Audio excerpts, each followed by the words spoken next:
Hey, what's up? Sorry about this lighting. Uh, my dog kept barking at the neighbors, and so I had to go and close the curtains and stuff like that and turn on this crappy light. So, sorry. This is actually my third time making this video, so I'm going to go and start now. I'm going to go ahead and talk about Tactica for Blood Angels. I want to talk to you guys about Scouts for today. I'm just going to go ahead and, through the series of Tactica videos, I will be talking about the way I believe to best use your scouts. Okay, so Blood Angel scouts, they're in the elites for a reason. All elites are made to come in either from below, above, or the sides of the opponent and start messing with the opponent in whichever way they feel fit, whether it's close combat or shooting. Scouts, more to the shooting, because if you put them in close combat, they're going to die much quicker.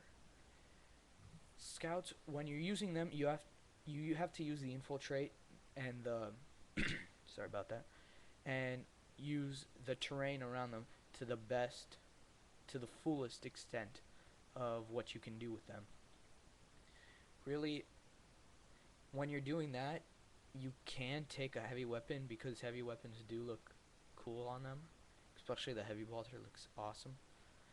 But really, if you're not going to be facing a power wielding, like a power armor wielding opponent, such as Space Marines or Chaos, or something like Grey Knights, Witch Hunters, or something like that, you're facing something like Eldar or Tyranids, you still probably want to take some heavy weapons.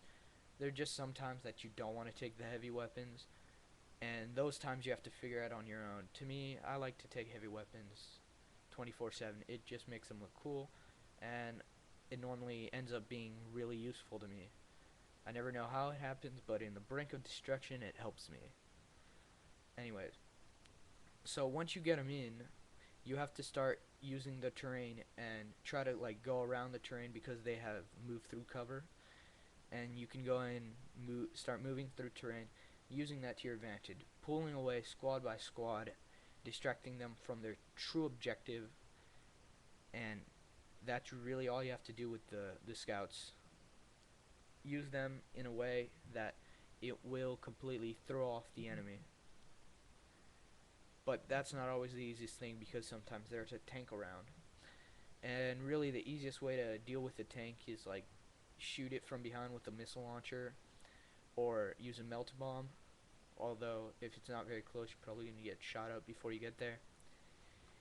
And really, I wouldn't suggest taking melta bombs and trying to go after tanks. We have much better stuff to deal with tanks, such as other tanks, dreadnoughts, and devastator squads, and power fists and all that good stuff. And so don't really try to do that, and it's because, and for a second reason, it's also copying. That's melta bombs and melt weapons are really what the Space Wolves do. They'll come in and start blowing up tanks. It's really all I've seen them do, and so I'm just gonna go ahead and say that don't try to copy any army. Stick with close combat slash shooting for your Blood Angels. And once you start picking away at the opponent, then that really starts affecting them heavily, because you do that to one squad, then another squad gets affected, and just makes a chain of events going on. And if you get really lucky, that affects the whole freaking army, and the whole army is just going in circles, dying, because some scouts came into terrain. It's actually happened to me before. It's really funny. He's just running his guys back and forth. It was hilarious. Anyways, so you can't always expect to be that lucky.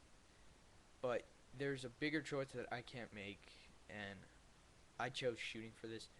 But for other people, you have to choose this on your own. Whether you want your scouts to be close combat or shooting. No matter what, they're still going to have shooting in them. But you can go ahead and take shotguns and like a power fist or a power weapon or something like that if you do want to be a little more close range, close combat style. But if you don't, take a heavy weapon or something like that and take bolters I chose shooting just because to me it's more efficient. Since I don't play 100% Blood Angels, I'm doing a 50-50 shot of shooting and close combat. And I'm just used to that by now. So once you make that choice, then it's really up for you to start making the other choices on what turn should I try to bring them in, where would they be, where should I place them far on my opponent's side or closer to me. Choose which side you think they would best use, what type of terrain you could use the best, and it starts making you, once you answer one question, it goes on to another one, and you just have to keep answering those until you figure out a strategy all your own. So I'm just giving you guys some advice on how I use them, and hopefully you guys can go ahead, out of this advice, make up your own strategies. Just remember, I chose shooting for a big reason. Whether I make them close combat or not, scouts, they'll normally die in close combat. They'll also die from shooting, but they can live a little bit longer because they can shoot out of terrain. So just don't expect that much from your scouts. They can't take objective because they're elites, but you can go in and contest your opponent's objectives or objective, whichever type of game. For some reason, I'm never that lucky. I'm normally playing Annihilate, which really sucks. So I don't get to test this tactic out very often. It's where you go ahead and bring them far on the opponent's side, like pretty much on the corner of the table. You move to the closest piece of terrain, and you pretty much just stay there. Just shut up! I'm sorry, my dog was barking back there. And so, I don't get to test that tactic out a lot, but you really keep them on your opponent's side just to distract them. And that's really all I have to say. Use them efficiently. Use them in the best way you would believe that they would cause the most default for your opponent. And happy wargamings.